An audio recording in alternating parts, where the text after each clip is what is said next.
Hello and welcome to the special support section of Melee's Turnwheel, the sub-series dedicated to talking about the many supports of the Fire Emblem series.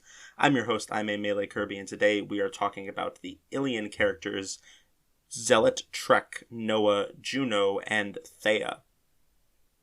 Very excited for these guys. I really like a lot of these characters, and Noah in particular is one of my favorites. I really enjoy using him in the gameplay. So I was excited to see kind of like what he was like as a character. I mean, I've seen a couple of supports here and there, but other than that, I don't really know him all that well, or I do now. So yeah, I'm looking forward to talking about these guys. Just as a side note, I wanted to let you guys know that I am recording this. This is the first episode that I'm recording on my new computer. I recently bought some parts and put together a PC. It was my first time building a PC. It was a lot of fun. And I think it came out fairly well. I got a decently, I didn't break the bank or anything, but I spent like $1,000 on PC parts. So I feel like I put together something at least decent, at least respectable. So that's been fun. I've been kind of playing around on that. And I actually edited the last episodes on them, the last couple of episodes. But this is the first time I am recording on them. So if I sound a little different, that's why. This is also, I had to re-download Audacity, so this is a new version of Audacity that I don't know how I feel about. It's a little, it's a little weird. They changed the layout of some of the stuff. I can't see where my microphone is, like in the previous version of Audacity. In the top bar, like the toolbar, it would have like the name of the microphone you were using. And I mean, I know I'm using the microphone I have plugged in because it's the only microphone, but it just makes me paranoid.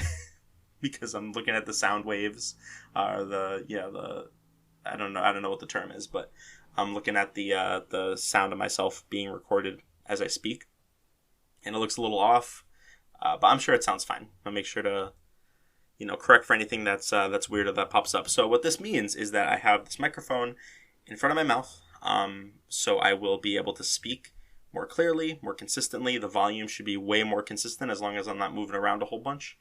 And there should also be less, like, there's a lot of that in the past couple of episodes in particular, because I was holding the microphone in my hand and I had to move around a lot. It was annoying, but there should be less of that, although obviously my table is still a little wobbly, so there might be a little bit, but it shouldn't be too bad. I'm also going to make sure that I'm going to have to double check that wobbling that I just did to make sure it's not like super loud, but it should probably be fine. Okay, with that sorted out, let's go ahead and get started talking about these characters. We're going to start with, let's start with Juno, actually. I kind of want to go in roughly the order of like how much I have to say about these characters. Unfortunately, Juno is not one of my favorite characters in this game. I was hoping that there'd be a little bit more to her. And she's nice. She's sweet. I like her Shanna support. I'm getting ahead of myself. Juno supports with Shanna, Zealot, Trec, Noah, and Thea. I like most of these supports. None of these supports are bad. I will say that much. She doesn't have any like lame, boring supports, but she doesn't have any that really blew me away either. I think it's kind of telling actually that how good most of these characters are. That she's probably my least favorite that we're talking about today, but she's still quite good. Still quite decent. Her Shanna support we've already talked about. It's just her being a very sweet mother figure to Shanna. She bounces off of Shanna really well. I think, Shanna is another one of my favorite characters in the game. And she has this very kind of like happy-go-lucky, bouncy personality. And Juno leans into that very well. And they just complement each other, Juno is, Shanna's still quite young. And Juno being kind of like a mother figure is sweet. It's just nice to see. But there's not really a whole lot I could say about that I haven't already said in the episode where I talked about Shanna. So next, let's talk about the Zealot support. The Juno Zealot support is about their daughter. If you remember, Juno and Zealot are married and they have a baby. And this is kind of talking about the life that they're hoping that they can lead after the war is over. This is kind of a consistent theme through most of the supports of these guys. Noah in particular, has this kind of theme throughout his supports, but it's present in a couple of Zealot supports and a couple of Trek supports, a couple of Juno supports. This idea of Ilian being this mercenary country, this country that kind of needs to hire out mercenaries to survive, because their land is so infertile that they can't like plant or crop anything. They can't plant crops or make a living off the land or anything like that. So the nature of their country is such that many young men and women serve in the military, as mercenaries, and a lot of them die. And that's kind of this pervasive idea and this theme throughout many of the supports that we're going to talk about today, is how hard that is and how it affects each of the characters differently in kind of their own ways. So this support has a lot of potential. Both of these characters, these are the only characters I think in the entire game that have a canonical child, like that is already born. So there would be a lot of potential here to kind of explore that theme, and in relation to we have this baby, we want them to grow up in a world where this isn't necessary. And they kind of touch on that a little bit. In the A support, they talk about how they've actually started cultivating the land. It's very difficult, but it's not necessarily impossible. I guess they're finding ways to do it. So eventually there will be a point where they maybe could live off the land. But Zealot kind of has like a moment of like realism and pragmatism where he says, yes, that could very well be possible, and I hope we live in that world one day, but for the time being, it's not feasible, and so I'm going to have to go out and be a mercenary still, and they kind of come to terms with that. It's nice.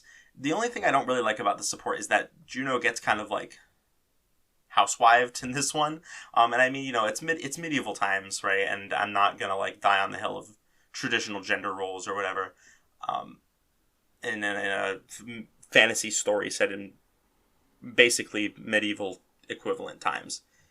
But it's just kind of a bummer, she's a fighter, she is a warrior and a mercenary just like her sisters.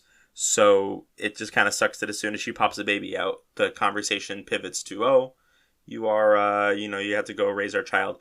Zealot tries to get her to like leave the army and go raise her child. Now that's not like, I'm not going to be like, oh, the patriarchy or whatever. Like, he's worried about his wife and his child, so he wants her to go take care of him, or her, that they have a daughter.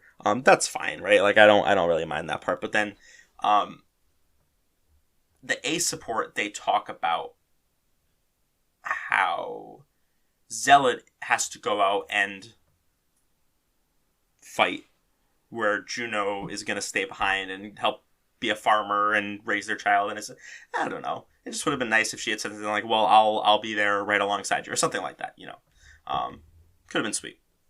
But overall, that's a pretty alright support. Ooh, the Trec support. So here's the thing. All of Juno's supports are ones that we are either talking about in this episode or that we have already talked about, like in the case with Shanna. So I'm going to skirt through this pretty quickly, especially like the Juno side of things is not particularly interesting here. Trec is wreck, but he's also a great character. We're going to talk a lot about this support specifically. I think is one of my favorites, but more so for Trec. So we're gonna skip through this. What I do really like about the support is the C support is only one line, which I think is the shortest C support in the game that we've seen so far, or the shortest support in general. Maybe not in terms of character count, because it's a pretty long line, but in terms of line count, I'm pretty sure there has not been only one single line support before up to this point. Basically, Juno just talks to Trek about him keeping a dream journal. And his dreams are really nice and pleasant, and Juno finds them very happy to read about, so she asks him to continue to share these dreams with her. And he says, okay. And that's it. It's a simple support, but I like it. I think that it's cute that Juno, finds this value in this innocence and this sweet, beautiful man's visions of the future. Because Trek is a very upbeat isn't really the right word. He's very laid back. That's the word I'm looking for. And so he just kind of thinks about and has nice, pleasant dreams. Kind of the weight of the world is on his shoulders here, being a part of the army that's basically trying to save the whole world, but he's not really letting it get to him, which is I think something that Juno really resonates with. again, I'm getting a little bit too far into talking about Trek, which we will do later. But this is a nice support. I'm actually going to save Noah's support, I think. I want to talk about Noah, and I want to talk about all of his support partners and how they kind of contribute to this running theme throughout Noah's support. So we'll skip the Noah support for now. In fact, I don't think there's really anything here to talk about in terms of Juno, but I'll go through each of Noah's supports and kind of compare and contrast them. We might talk a little bit about Juno there, but for the most part, Juno is pretty unimportant to the Noah support. The Juno Thea support is very sweet. It's very similar to the Shanna support in Juno is acting like a big sister / mother figure to one of her sisters, and the sister acts in a way that you would expect. For Shanna, she was just very happy and very sweet and very accepting of the whole thing, and being very cute and asking Juno all these questions. Thea essentially, reacts as you would expect Thea to. She is got a little bit of a stick up her ass, and she is, she wants to be seen as mature, responsible. And so when Juno starts fretting over her and kind of treating her like a child, she gets a little bit bugged by it, but ultimately, she's being a little tsundere, and just, ultimately caves and lets Juno be kind of a big mom figure to her. I mean, it's nothing to write home about as far as Juno's concerned, though, right? It's just Juno continuing to act like that big mother figure. Big sister / mother figure. Okay, so that's all of Juno's supports, and ultimately, she's fine. She's like Paula, but less interesting. That's reductive, obviously. I don't want to compare every character to every other character in the series, but she is very much like, she's the older sister, matriarchal figure of a trio of sisters, and it comes out as her being a very mature, kind, caring, motherly woman, and on top of her being a literal mother, and that's cute. I like that. Juno is a pretty solid character all around, but I can't help but think that this archetype has been done better in Paula. And Paula has 6 games to be developed over, so but to be fair, only one of those games actually gives her any writing to work with, basically, and it's FE15. So I'm more or less just basing it on FE15, and she still kind of clears Juno. So I don't know. She's fine. She's not a bad character by any means, but she's not one of my favorites either. Okay, next we'll talk about Zealot. Zealot, Shanna, we've already seen. Shanna's cute. Zealot is kind of... I kind of... This is me reading into things a little bit, but I can see kind of what Zealot is trying to do here. He is married. He's just married into this family. He doesn't seem to know Shanna and Thea particularly well. It seems like their marriage was fairly recent. Their daughter is still newborn, so it probably hasn't been that long since they've been married. And obviously Zealot, Shanna, and Thea are kind of all over the place in terms of where they've been placed. So I think Zealot is trying to get to know Shanna better. She is his sister-in-law now, and he wants to connect with her and kind of form that bond with her. And I think, again, this is me reading a little bit too much into this, but in terms of Zealot being a dad, I think in the Juno support, which we'll talk about later, but this is kind of the way he talks to Juno and his Juno support. I think he is a little insecure in his being a dad, just a little bit, just a tiny bit. And I part of me wonders if he is practicing, I guess, for lack of a better term. He is going to have Shanna is not very old. She can't be more than 13 or 14. So I think he is cognizant of the fact that he has a daughter now, and I think the way that he relates to Shanna is it's kind of awkward. It gives me awkward dad vibes.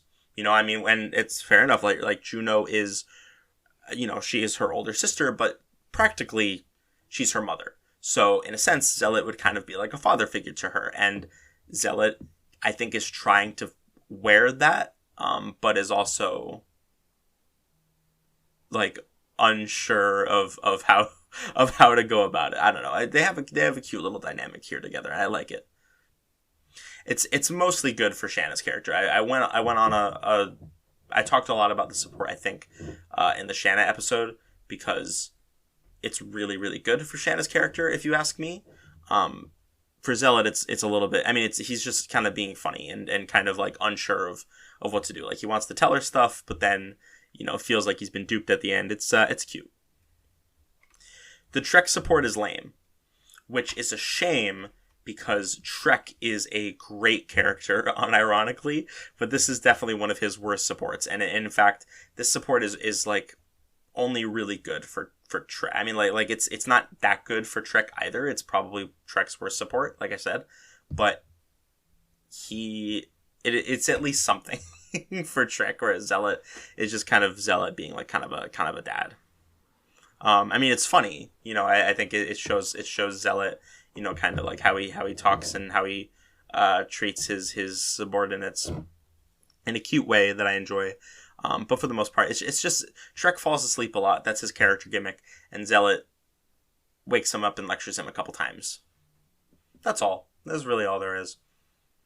All right, next is the Noah support, and I'm going to skip this one too. I feel like maybe I should have just done Noah first, but I've already committed to this point, so fuck it.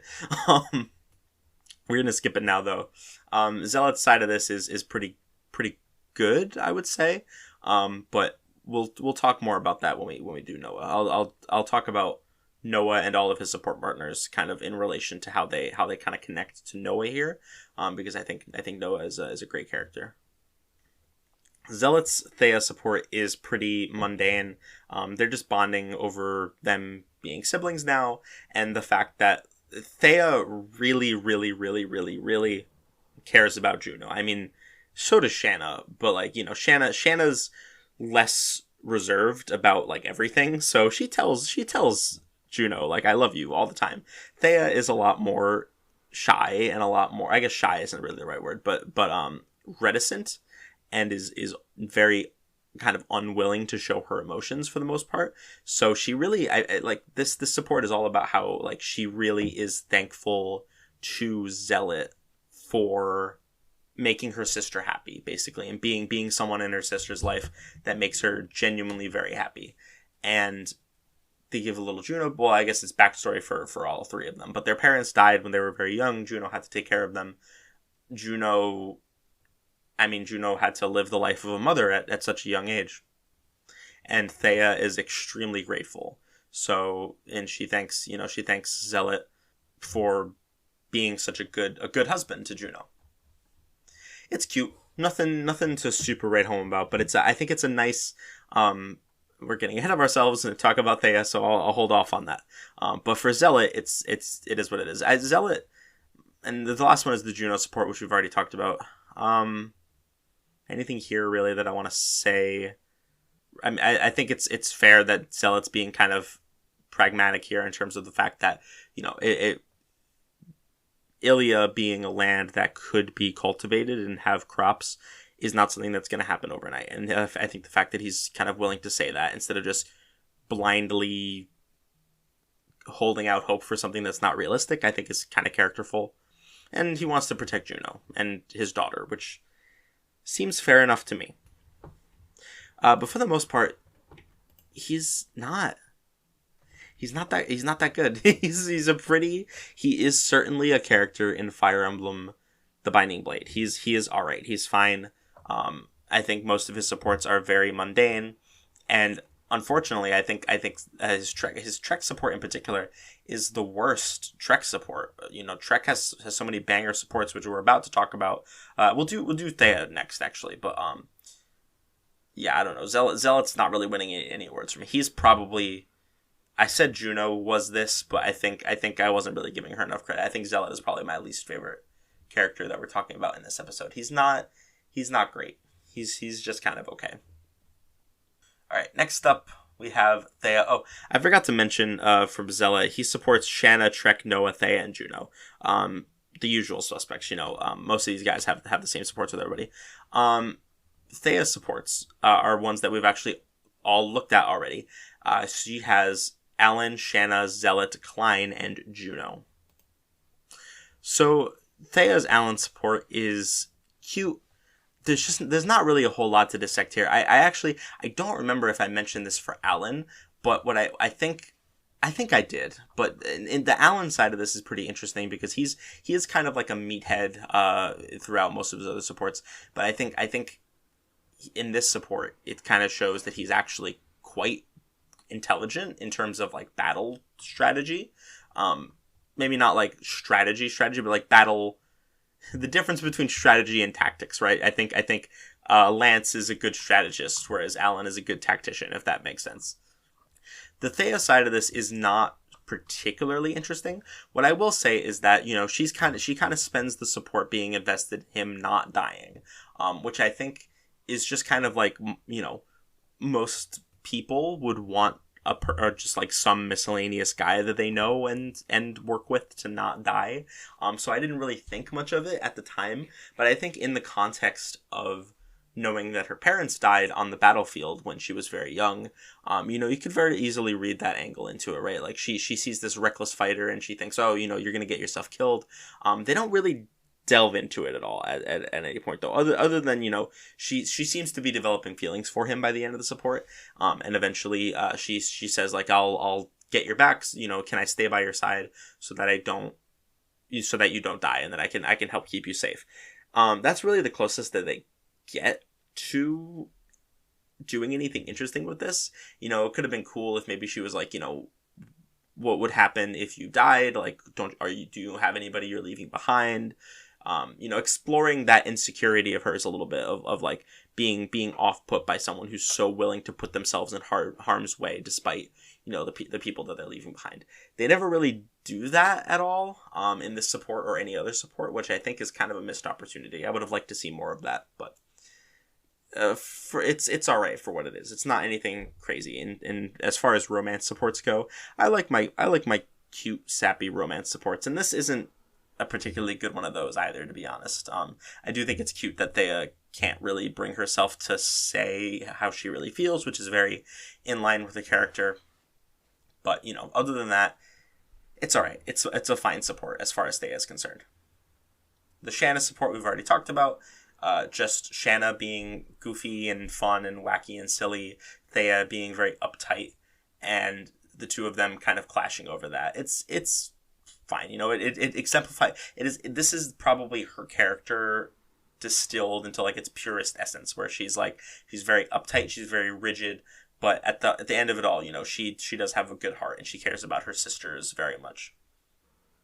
And she also tries to be a little bit more like Juno. I think she clearly really respects and looks up to Juno, and I think that she's trying to be a little bit more like Juno in this Shanna support, which I think is cute. Clients, next is Zealot, which you've already talked about in this episode.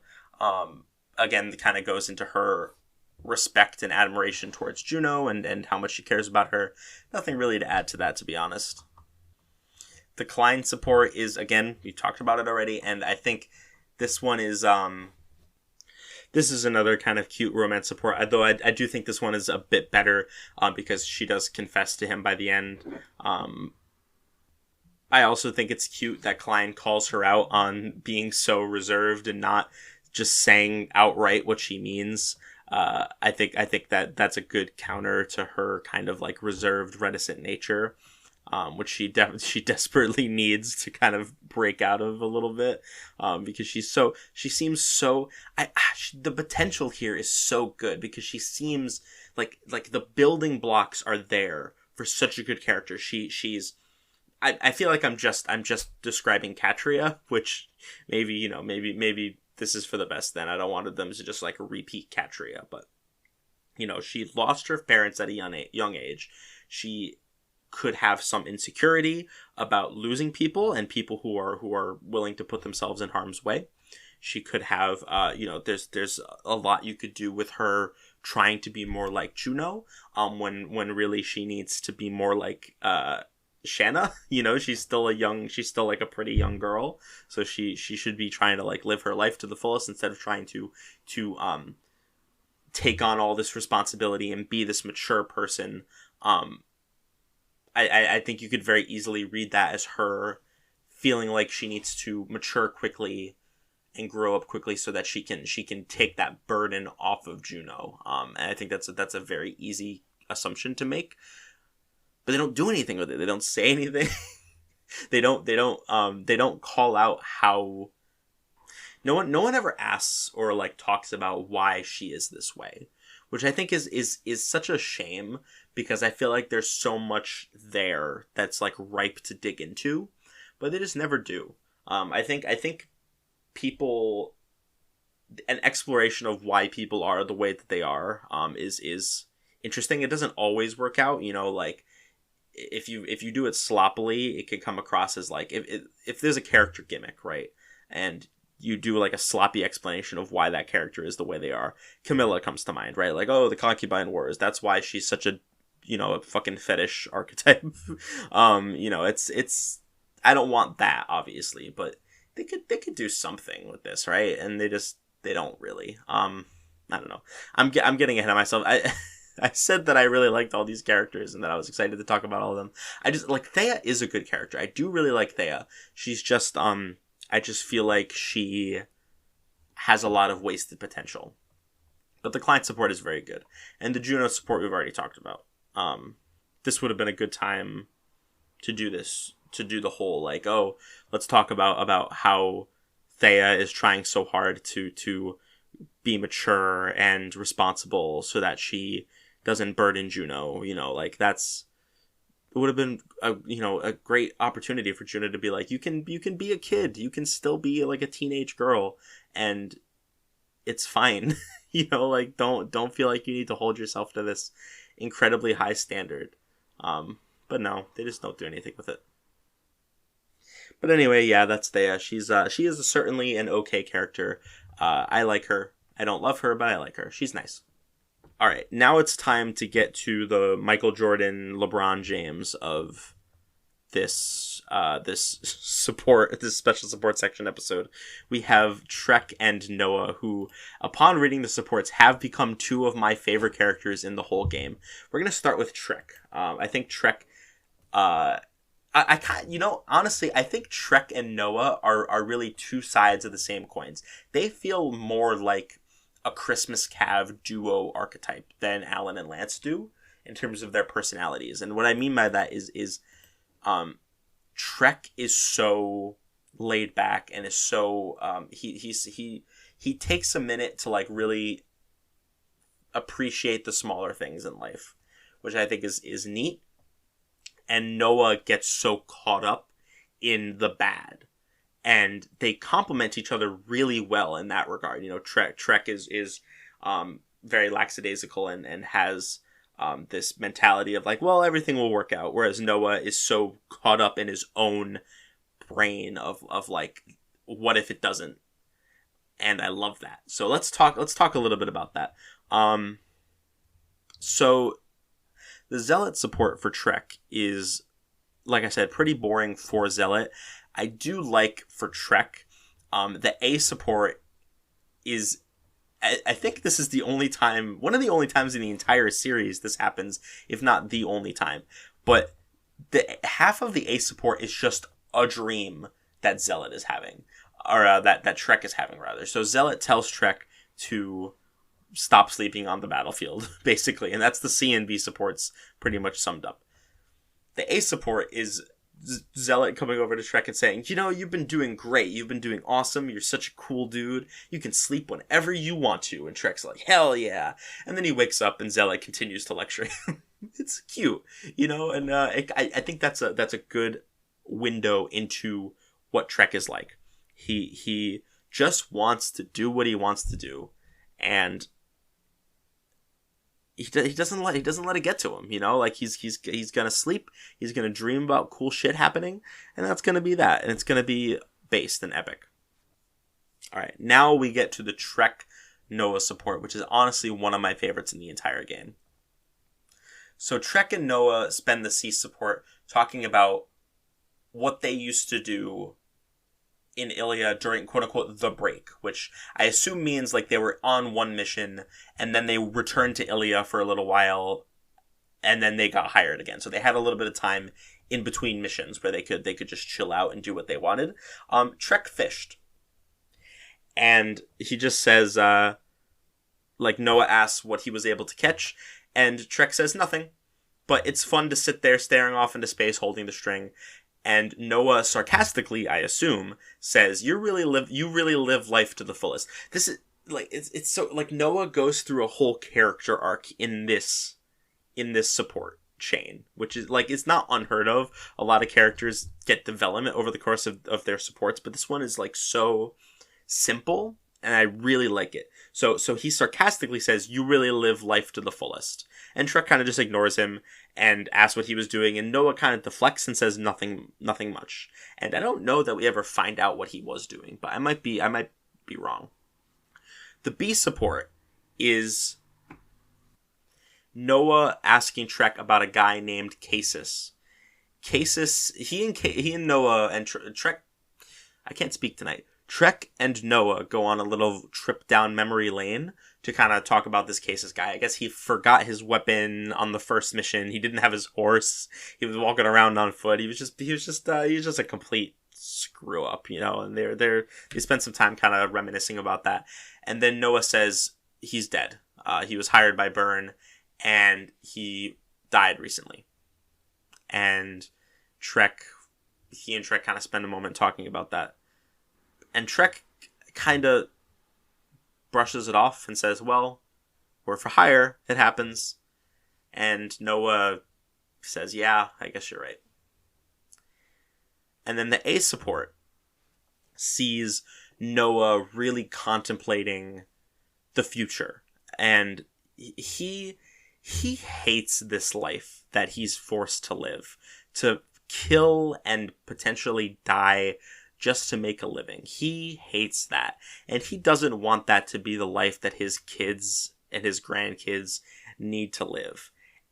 But he's so caught up in that and just doesn't know if there's anything that he can do to make a difference. If it's just futile to think that way. And Trek says, well, that's life. I mean, your kids and your grandkids and your great grandkids are all going to have to go through hardship. That's just life. And he doesn't say it like that. He says it, very much like Trek always does. He's very direct and very to the point. And I think something clicks in Noah when he says this.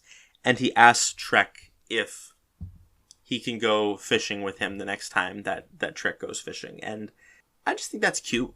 Like the start of the support. I'm overselling this a little bit, right? It's not anything groundbreaking, but at the start of the support, Noah is Fire Emblem fans when there is a extremely basic level of character development. We lose our fucking minds, but like it's cool. Noah at the start of the support seems so dismissive of Trek's style of being, just kind of doing what he wants, not really doing anything for a purpose, just kind of living the way he wants to live, and not really worrying about any of the big important stuff. But by the end, Noah seems to think that maybe there's some merit to that after all. And, I mean, man, I don't know. For a game, this is something that I has talked about a lot, how Fire Emblem is really held back by the 3 conversation system, where two characters only have 3 conversations to bounce off of each other, and that can be extremely limiting. I think that there's more to be done in those types of conversations than is usually done. I'm not saying it doesn't have limits, but I'm saying that it does have limits, but those limits are so rarely actually pushed that I don't think it really matters in a practical sense. Until every support is like groundbreaking, but maybe slightly lacking in some areas. That's really the only time I'm going to think, oh man, I really wish that they had more than 3 conversations. You know, they're not going to, they clearly don't have any interest in doing more with that space anyway, so whatever, I guess. Anyway, my point is that this is probably about as good as any story told over 3 conversations can be. Especially like a simple one. You know, there's obviously like backstory supports and, you know, huge lore dumps and you know, ones that focus so much on one character.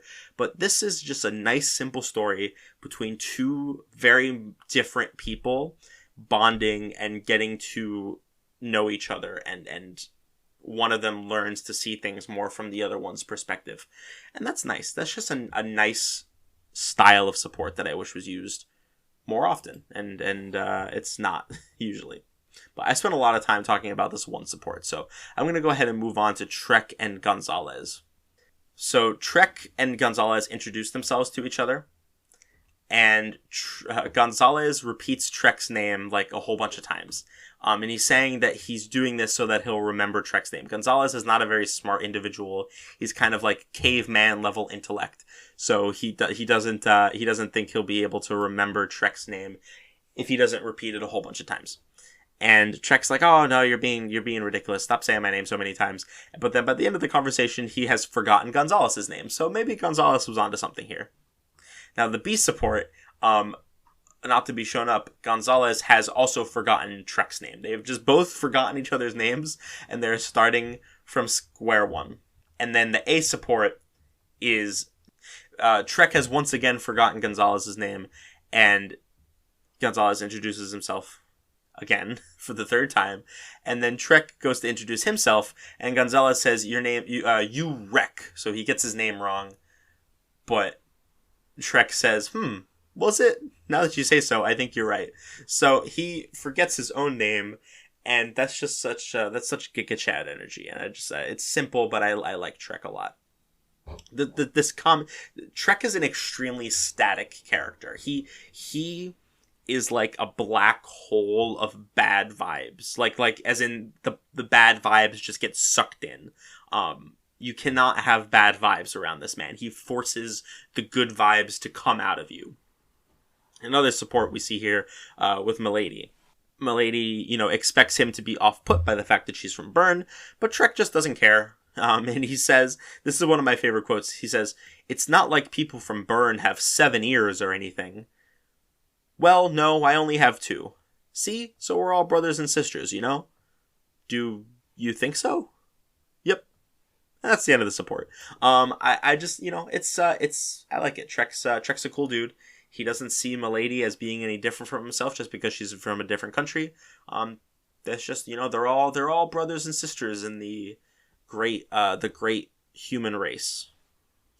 The B support feels like it's trying to say something, but I don't quite get it. He asks Milady, you know, he was looking up at her fighting, and he says his neck hurts now. He asks Milady if she's fighting for anybody to go home to, like a family or a lover, and Milady says no, and Trek says, oh, okay, well, my assumptions are usually wrong. I don't really get that one, but it's alright. They can't all be winners. So Trek forgets Milady's name again. He also forgot it in the B support. This is the A support. So he forgets Milady's name again, and Milady asks, do you always forget people's names? And Trek says, it's a hobby, which is fantastic. And then he says, you know, everyone's like, oh, you don't have any worries or concerns, but he has his own worries or concerns. And when Milady asks for an example, Trek says, well, the other day he dreamed that he was a horse. I think that this dream has some kind of hidden meaning somewhere. It's been bothering me for some time now, and I've only been able to sleep at night. And Milady says, I feel a little better now. And Trek doesn't understand why that is. And, you know, again, it's like he's the bad vibes extractor. He takes out your bad vibes, leaving only good ones. As an aside, the next one is the Juno support. We're not really going to talk about that at all. It's just more Trek being a sweet, wholesome, beautiful man. But him being a horse was in that dream journal that Juno found, which is a nice little piece of continuity. Also, the dream that he has about Zealot complimenting him is also in that dream journal, apparently. Although the conversation where it's the A support for Juno is where that is in the dream journal, and then the A support for Zealot is where the dream happens. So I don't know. Maybe all supports are canon and you just only see some of them. I love Trec. Trec is Rec, and I love him. He's one of my favorite characters. I did not honestly I knew he was kind of a goofy, silly guy, but I always thought he was just kind of a boring character that I didn't really have much of an idea about. But honestly, I couldn't have been more wrong. He is a fantastic character, and I really like him. Okay, and last but certainly not least, we have my boy Noah. Noah's support partners are Zealot, Trek, Fur, Juno, and Corel. This is actually our first Corel support that we're seeing. Corel is a character who we don't get until very, very late into the game, so we're going to be his SSS episode is definitely going to be the last one. And all the guys who he has supports with are going to be in that one as well, for the most part. So that's why we haven't really talked about him very much. But this is our first time seeing one. So the Zealot support is pretty cool. I skipped over this one, not for it being bad quality, just because I really wanted to talk about it here. I wanted to talk about this through line of Noah's character, which is generally speaking him being caught up in this shitty life that he has to live as a mercenary and what that means to him, and how each character kind of brings a different facet of that struggle out of him. And the Zealot support, I think, is really interesting. So it's about essentially when you are an Ilian mercenary, you are asked to write your last kind of will and testament as a letter, and then if you die, your letter will be delivered to the person that you want to read it. And Noah doesn't have a letter, so Zealot tells him to consider writing one. And he doesn't have any family or a girlfriend, so Zealot tells him to get some bitches. And we love him for that. That's pretty much the extent of Zealot's character in this, I think. He tells Noah to get a girlfriend, which I think is funny.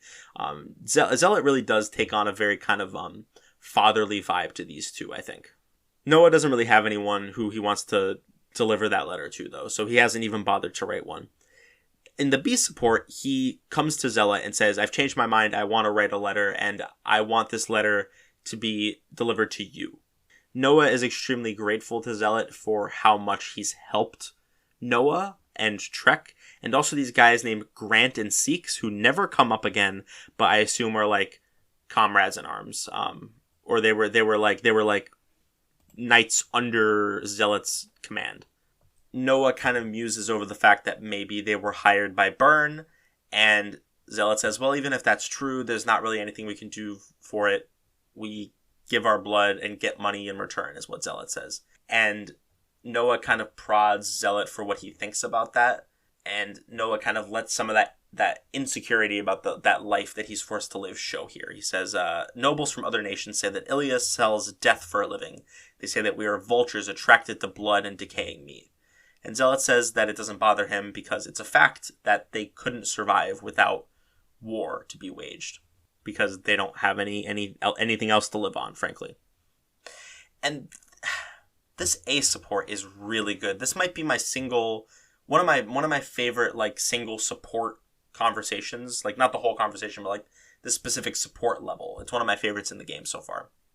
I'm just going to read the whole thing out because it's very short and I think it's very impactful. So Noah starts off, and then I'll make it clear when it's switching over to Zealot. General Zealot, is something wrong? Ah, Noah, no, nothing's wrong. Did I seem to be troubled? No, I just thought that something had happened. I see. A letter arrived today. It was your comrade's, Grant's will. I see. Would you like to read it? No. All right, then let's go. Yes. I like that support a lot. And first of all, Grant is the guy who they were talking about in the previous support. And I think that there's a lot of layers here. First of all, I think it shows how impactful of a leader Zealot really was. Because implicit in this conversation is that Grant also decided to have his letter sent to Zealot out of presumably gratitude.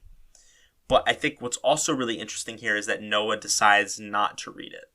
Which, the obvious thing to do here would have been to have Noah read the letter, right? It would have given some closure to this kind of chain and talking about like the contents of that letter could have been very meaningful and could have put a nice bow on the support. Maybe something like, oh, I gave my life for Ilian and that, makes me feel proud or whatever. But Noah decides not to read it. And I think that is an extremely characterful decision. He hates this life. And I think to him, whatever is in that letter is not as important as the fact that the letter wouldn't have been necessary if they had been able to live the life that Noah wishes they could live. I also do wonder if Noah thinks about this at all, about if he were to write a letter, who would even want to read it? Because he didn't want to read Grant's letter. This is the last words of someone who he presumably cares about a fair bit. So if he dies, what if no one wants to read his letter? Except for Zealot. Would Trec read his letter? I don't know. I don't know. I like the support a lot. And the subtle significance behind Noah deciding not to read that letter, I think was a stroke of genius for a game like Fire Emblem, right? Where the writing isn't typically all that subtle or good, frankly. I think that was a whoever wrote the support, I think, deserves some kind of recognition, because that was good. It would have been really easy to cop out and just read the letter. I mean, part of it might have been laziness, right? Like some of the supports in this game are just so lazy and have like 4 lines each, and they suck. So that might have been it, yeah. But I feel like it has some meaning here that I think adds to Noah's character more than just reading the letter would have given. I don't know. I'm overselling it a little bit maybe, but I like Noah. I like Noah in this conversation a lot. The Trek support we've already seen. I talked a lot about Noah in that support, so I'm not going to repeat any of that here. I think Noah trying to bring down Trek a little bit. I don't know if he was trying to, but he like set Trek up to remember and go down a trip bomb memory lane about this Casus guy, and then Noah just dropping the bombshell that he died. I feel like you could argue that was intentional. Okay, next is the first support. The first support is definitely the odd one out. This is a romance support. Noah, I used to think that Noah was like a womanizer type guy because he's introduced as flirting with fur, essentially. But that never comes up anywhere else, which I think is, it's indicative of the fact that he's not really a womanizer type like Saul. He's just like, he just has a crush on fur, which is cute. And I like that. But it's just fur having feelings for Noah. And then Noah confesses to her. I'm trying to draw blood from a stone here, trying to think of ways that this could tie into his overall arc that I know that he has, and that is really cool and interesting, but there just isn't. I don't think there's anything I can pull out of this. It's fine. It's an alright support. It's cute. I like Fur and Noah's relationship, but there's nothing here really about his, other than the fact that maybe now he has someone to write a letter for, which, maybe that makes it a little bit better for him.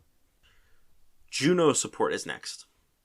The main takeaway from this is Juno confronts Noah about the fact that he doesn't feel comfortable forming any close relationships.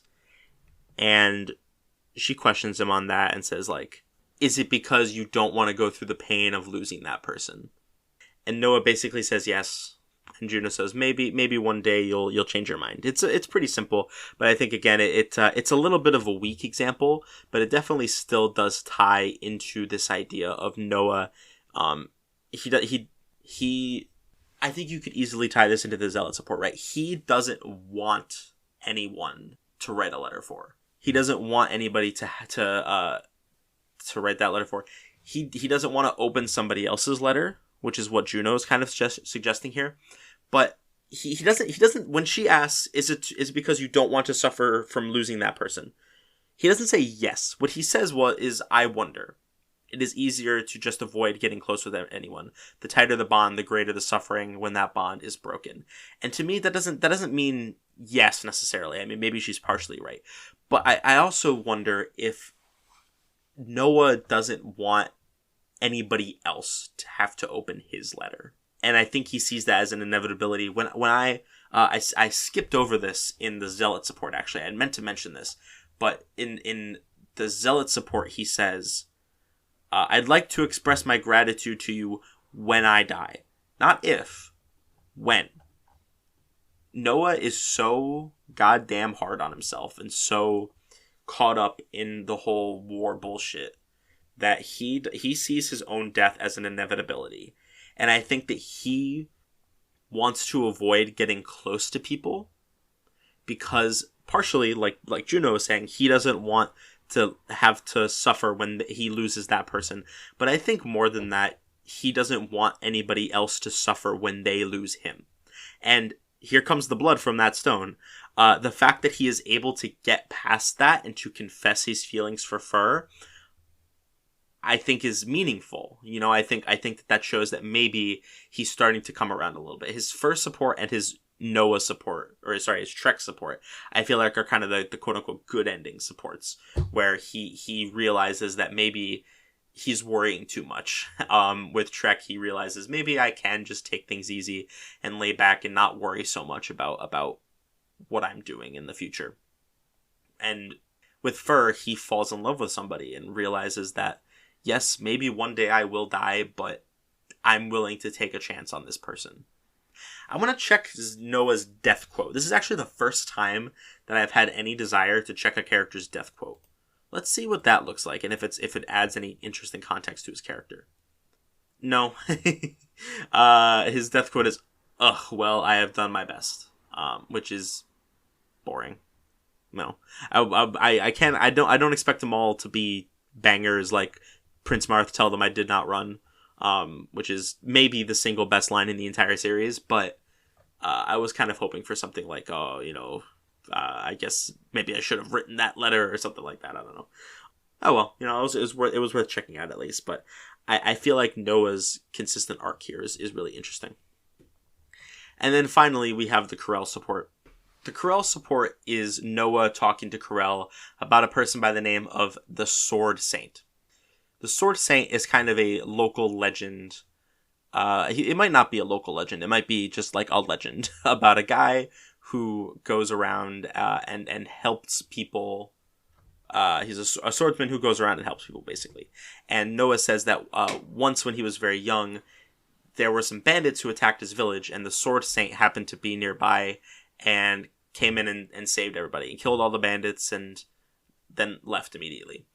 And Corel reveals that he is that person, but that he shouldn't take credit for that because he didn't actually care about saving the village. He just wanted to kill people. Those bandits, like the fact that those bandits were attacking the village had absolutely nothing to do with why he killed them. He was just a bloodthirsty monster. And Noah asked the obvious question of, well, you seem like a pretty good guy now. What happened between then and now to make this change? And Corel says, some things you will realize only after you have lost something else. However, by the time my foolishness had left me, it was already too late. Now, I don't 100% know what that's in reference to. I mean, it has to be Carla, right? Carla, for those of you who don't know, Carla is Corel's sister, Fur's mother, and Bartray's wife. She passed away between the events of FE7 and FE6, and I think that was kind of a wake-up call for him, or at least after he had kind of came to his senses of and stopped being such a psychopath, he realized that he should have appreciated her more when he had the chance. And I think this one is more tying into Noah's ultimate theme of loss and how loss affects people, and how being so fixated on killing and death and war and fighting can ultimately be pretty bad. I mean, whoa, give him the Nobel Peace Prize, guys. Killing people for no reason is bad. But no, I think this one doesn't tie into the theme super strictly. I think it's just cool backstory for Corel. That's pretty much all there is to it. But it's still alright. It's a fine game, or it's a fine support. Okay, so what's the final verdict here? Well, Juno... No, let's start. Zealot's a pretty mid character. I don't like him very much. Juno and Thea are both quite nice. They're cute. They're kind of funny. They're fine characters and are certainly decent. I'll take them. But Trek and Noah really were the MVPs here today. And if I had to pick a favorite between the two, I like Noah a little bit more, but Trek is also very, very excellent. These two are definitely some of my favorite characters in the game now. And I really liked where the supports took them, and they were ultimately very interesting. So I am glad that I got to share this with you guys. I really did not know that much about Trek or Noah. I've never really went on a deep dive of their supports like this before. I think I've read all of them at some point, but, I never really thought much of them. But going through these supports with like a critical eye and thinking about what they mean for each of the individual characters, I think has kind of given me an appreciation of Trek, and I think Noah especially. And I like them. They're good characters. Okay, now, unfortunately, I don't have the list for next episode in front of me. It is on my other computer, the old one that I have been using, but I'm pretty sure, if I'm not mistaken, we're talking about Diane, Shin, and Sue, and two more I don't know for a fact, so I might be wrong.